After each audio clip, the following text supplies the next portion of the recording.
আমাদের এই গরু বিক্রি করে আমাদের সংসার চলে। আমি আজকে ওপেন আমাদের আর্থিক সমস্যা, সরকার যে পেটে লাথি মারলো আমাদের, এই লাথি মারার কষ্ট, এই যে কি যন্ত্রণা দিয়েছে, এর থেকে আমি বিষ হাতে নিয়ে ঘুরছি, আমি বিষ খেয়ে আত্মহত্যা করবো। কেন আমাদের মার্কেটে যা ঋণ, ভুসির দোকানে দেনা, ওষুধের দোকানে দেনা, আমরা করতে মেটাবো? আমাদের মুখ্যমন্ত্রীর কাছে দাবি, আমাদের কুরবানিটা সুস্থভাবে যেভাবে চালু করতে হয় সেভাবে চালু করুক। আমাদের কাছে ঘোড়া গড়ে দিতে হবে। আমাদের একাজনের বাড়ি 5-6টা করে লোন নিয়ে সব গরু তোলা আছে। আমাদের একটু চিন্তা ভাবনা করুন, মুখ্যমন্ত্রীর কাছে আমার দাবি থাকলো, সবিচার করে দেন আপনারা। এইভাবে আমার সংসার চালাতে হয়, এইভাবে আমার সংসার চালাতে হয়। যদি গরু বাছুর না কি বেচতে পারি, খাবো কি?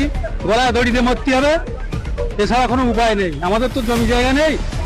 এই যদি গরু অবিক্রি হয়ে গেলে 1.5 থেকে 2 লাখ টাকা লস হবে। গরু যদি অবিকৃত হয়ে যায়, সেই দিক দিয়ে আপনারা কি চাইছেন সরকারের কাছে? অবিক্রি হয়ে গেলে যেটা অসুস্থ পড়ে যাবে বা যেটার গাভীন দাঁড়ায় না, যেটা বয়স হয়ে যায়, তাহলে সেটা তো বিক্রি হবে না, সেটা অচল হয়ে যাবে। সেটা থেকে তো কোনো ইনকামই দাঁড়াবে না।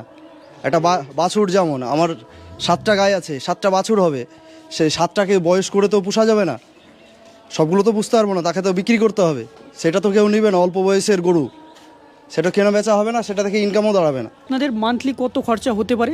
মান্থলি বলতে গেলে দুধের যে রেট ছিল আজ থেকে 5 বছর আগে, সেটা থেকে বৃদ্ধি অতটা পাইনি পার্সেন্ট হিসাবে, কিন্তু খোল বলেন, সানি বলেন, বলেন, সেগুলো বেরিয়ে যাচ্ছে দিনের দিন।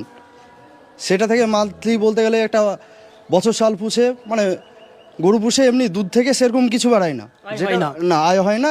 আয়টা হয় সেটা থেকে বাছুর থেকে, মানে বেচা কিনা করে, বেচা কিনে করে, ওটাই আয় হয়। কারণ কি করে আয় হবে? আজ চারার যা দাম, সেটা থেকে তো দুধের পরিমাপে সে দামটা আসছে না। দুধের 40 টাকা, 42 টাকা, 45 টাকা এরকম দাম আসছে, কিন্তু এমনি চারার দামটা সেটা দীর্ঘদিন বেরিয়ে যাচ্ছে। আবার কিন্তু 14 বছর না হলে বিক্রি করা যাবে না। কিন্তু জন্ম সার্টিফিকেটটা ব্যাপারটা না, মানে সরকার যেটা বলতে চাইছে, মানে যে ভালো গরু যেন ক্ষতি না করা হয়, যেটা সুস্থ আছে, এটা ভালো গরু তো কেউই ক্ষতি করবে না। আজ আমার গোহালে 7টা গাই আছে, 8টা গাই আছে, সে ভালো গরু তো আমি বিক্রি করবো না। আমি যেটা দুর্বল পড়ে যাবে, অসুস্থ পড়ে যাবে, যেটা বয়স হয়ে যাবে, সেটাই বিক্রি করব। বা যেগুলো বাছুর আমি বললাম, মানে দুধ থেকে তো সেরকম কিছু বাড়াচ্ছ না। আপনি বারবারই এই প্রসঙ্গটা তুলে আসছেন যে দুধ থেকে আয় করা যায় না, বেচা কিনা আয়টা কিন্তু না, সেটা থেকে তো আয় বেরোবে না। সেটা গরু বেচা কিনা হবে না, অথচ বিক্রিও করতে পারবো না, পুষতেও পারবো না, এরকম দাঁড়িয়ে যাবে ভবিষ্যতে। না, আয় বলতে গেলে এখন সরকারের যা নিয়ম চলছে, মানে বেআইনিভাবে চালা যাবে না, সরকারের নিয়মে চলো। আইন যেটা বলছে। আজ আমি একটা ব্যবসা করতে গেলে আমার একটা লাগবে, লাইসেন্স লাগবে, তারা তো লাইসেন্স প্রাপ্ত করতে যাচ্ছে না। আজ আমি ফিড নিচ্ছি, সেটাতে আমি ট্যাক্স দিচ্ছি। আমরা যখন গ্রাউন্ড জিরোতে যখন নিউজ কভারেজ করতে এসেছি, দেখতে পাচ্ছেন এই যে গরুর গোয়ালের ভেতরে আছি, সেখানে দেখতে পাচ্ছি এখনো কিন্তু আমার ক্যামেরাম্যানকে দেখাতে বলবো, এখনো পর্যন্ত এই যে গরুদের দুপুরে খাওয়া দেয়নি। কারণ হচ্ছে তাদের খাবার ভরণ পোষণের মতন আর দায়িত্ব নিতে পারছেন না। এই যে আমার পাশে আমার দিদি আছেন, দিদির কাছে শুনুন, দিদি এই গরুদের খাওয়া দেননি কেন? খাওয়া দিইনি কারণ ভুসির দোকানে যাচ্ছি, এক বস্তা ভুসির দাম হচ্ছে 1100 টাকা, 1200 টাকা।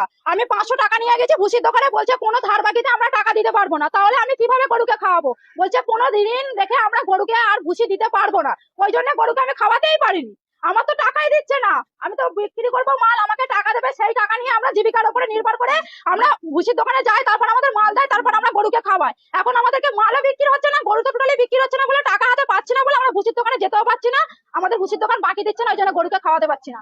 রেখা পাত্র দিদি আর শুভেন্দু অধিকারী মহাশয় গোমাতা হিসাবে আমাদের পালন করতে বলছে, পালন করছি, পালন করবো। তাহলে আমাদেরকে খাওয়ার জীবিকার উপর টাকা নির্ভর করে উপর আমাদের সেই গোমাতাকে পালন করার সুযোগ করে দিন। এক্ষুনি হবে না এই প্রথা, এবারের মতন আমাদের কুরবানির প্রথা চালু করে দিয়ে পরে নিয়মে আসলে আমরা মেনে নেবো।